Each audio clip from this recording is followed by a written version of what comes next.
After spending some more time studying the Tamiya Astute, I have given some thought to what kinds of things can be done to this chassis to make it more robust, to make it a better overall performer.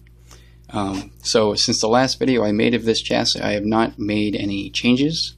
I've barely even started working on it. I have a whole lot of projects going on. But I just want to take some sort of notes, mostly for myself, about what kinds of things I need, quote unquote, to do to this chassis. Alright, so if we start in the rear, there are a few things that are worth pointing out. I'm going to take this out of here.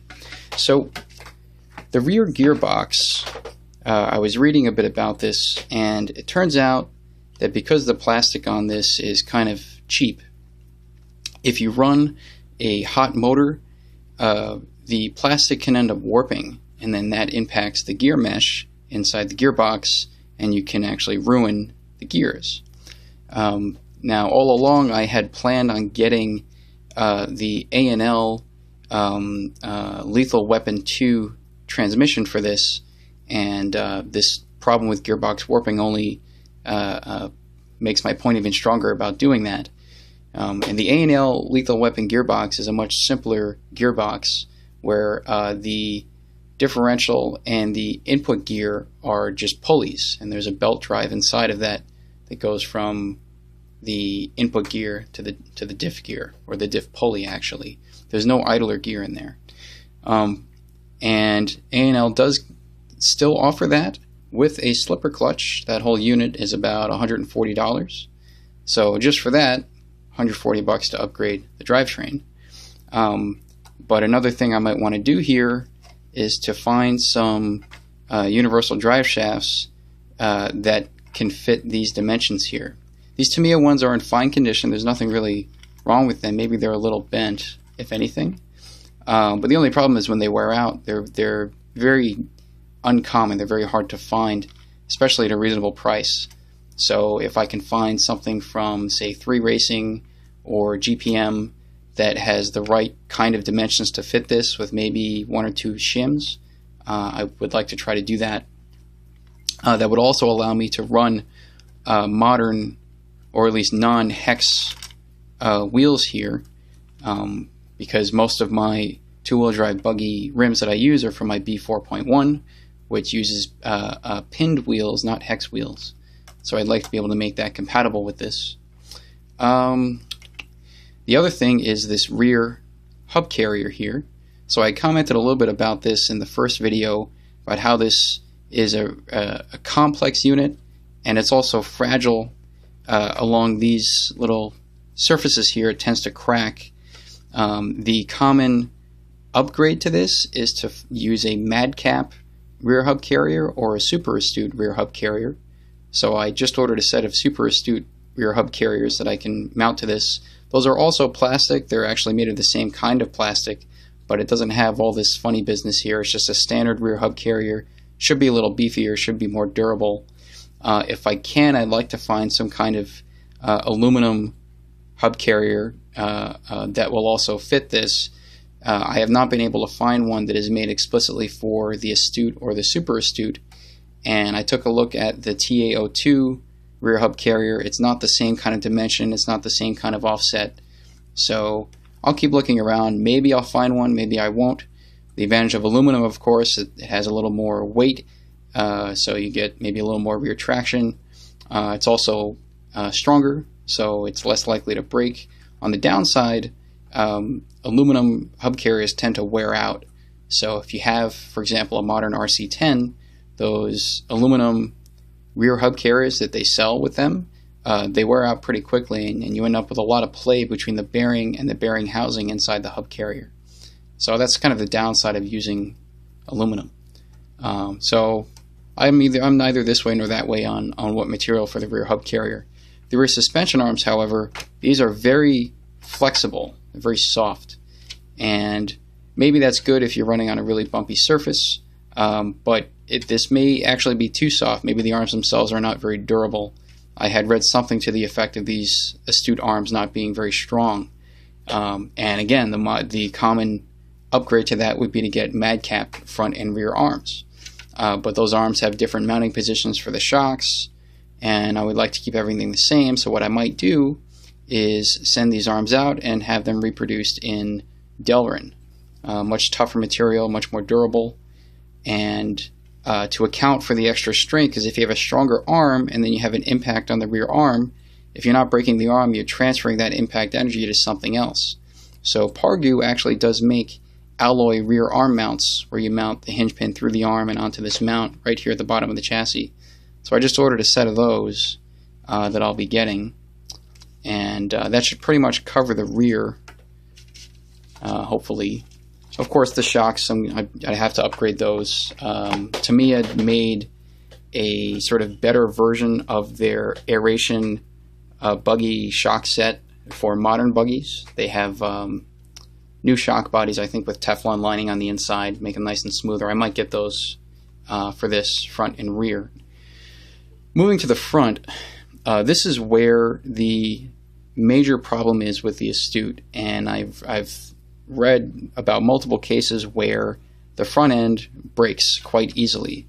And the reason for that is because the entire front assembly attaches to the front bulkhead. And the front bulkhead begins where the chassis ends. So if I flip this over, what you'll see is the bottom chassis plate ends right here. And then from this point forward is your plastic front bulkhead with a bumper. Now if you look at a modern buggy, like for example an RC10 B4 or even an older RC10, the chassis itself goes all the way out to the bumper, and then the bulkhead attaches above the chassis. A bulkhead is a separate unit. Here the bulkhead is a load-bearing structure, and so if you have a landing and you bottom out on the front, it pushes against the bulkhead here, and then the bulkhead will flex on this side here, and if it flexes too much, it'll break. And the common breaking point is exactly here. So the common fix for that is to take a Super Astute G part, I forgot the exact part number, and it'll mount to this side of the bulkhead, and it acts as a brace to sort of prevent the bulkhead from flexing too much this way. You can also take a Madcap front bulkhead brace. It mounts a little differently, and you have to drill some holes to make aluminum posts to support that brace. But that's also a common fix. I had seen some cases about people getting a custom machined aluminum front bulkheads. That seems like a cool idea. I imagine it would be very expensive.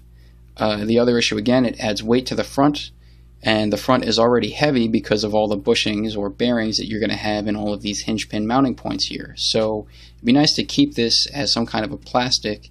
I do have the Madcap bulkhead brace part I want to put on the front, but I'm thinking of also doing something on the back side, because you can try to protect the top side from flexing back, but you could also maybe put some kind of piece here. It would have to be curved to also basically act as a load-bearing structure, so that you're not pivoting the bulkhead on this point when you're applying stress.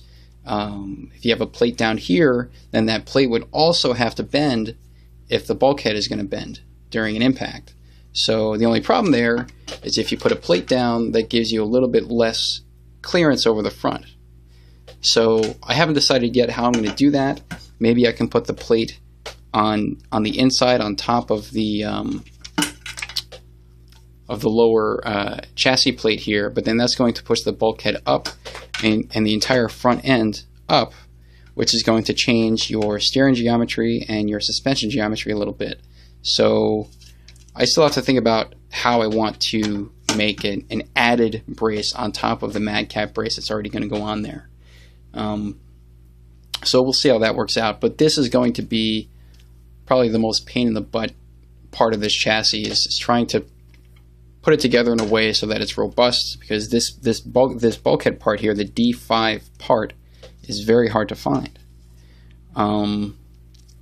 Outside of that, I had heard of some cases where people used inline front steering blocks, like from the Super Astute. So what is meant by an inline steering block, if you see here, this is the original Astute part. The axis of rotation here, where the hinge pin mounts, is not in line with the wheel axle. Okay, so if an inline steering block would have this wheel axle up here, in line with this hinge pin, okay? And that does change the steering geometry a little bit. I am indifferent to whether or not I'm going to get some kind of inline steering block for this. They're not terribly hard to find. I'm not sure if it's really necessary. Another thing about this chassis is that because the chassis itself is just a single plate, it can flex quite a bit. Now, if you look at it again, a modern buggy, it'll be a molded chassis most likely with some kind of extra bits coming out of the chassis to basically act as braces along the length of the chassis to prevent it from flexing along the length direction. I had thought about making like a carbon fiber top plate to this that would mount over the servo and go all the way to the back here. That would be a rather unique modification to this buggy because I haven't seen anybody else do it. But the implementation can be a little tricky because the servo horn that comes out here would have to be cleared by the top plate, and the top plate would also have to be shallow enough so that the body can mount over it and not interfere, or that the top plate would not interfere with the body mounting. So maybe the geometry will work out, maybe it won't, I don't know. That will come later if it comes at all. But these are just sort of the main notes that I've kind of mentally taken over time. And in time I'll start working on this. I picked up a hex head screw conversion for this. I have to get bearings, I got to get turnbuckles, I got to get shocks, I got to get all kinds of parts to really finish this off. And I'm not sure if I want to make videos of this in piece by piece or just get all the parts I need up front and then, you know, do it all up and then make 1 or 2 videos. But this is probably, just so you know, one of my lowest priority chassis because of all the work that's going to go into it. I have other chassis that need work that will take less work in order to be complete, so to speak. But sort of this is where I am right now, and I just wanted to share my thoughts on some of the various elements of this chassis and the things that need to be done to address them. So in time I'll make another video, but in the meantime, thanks for watching.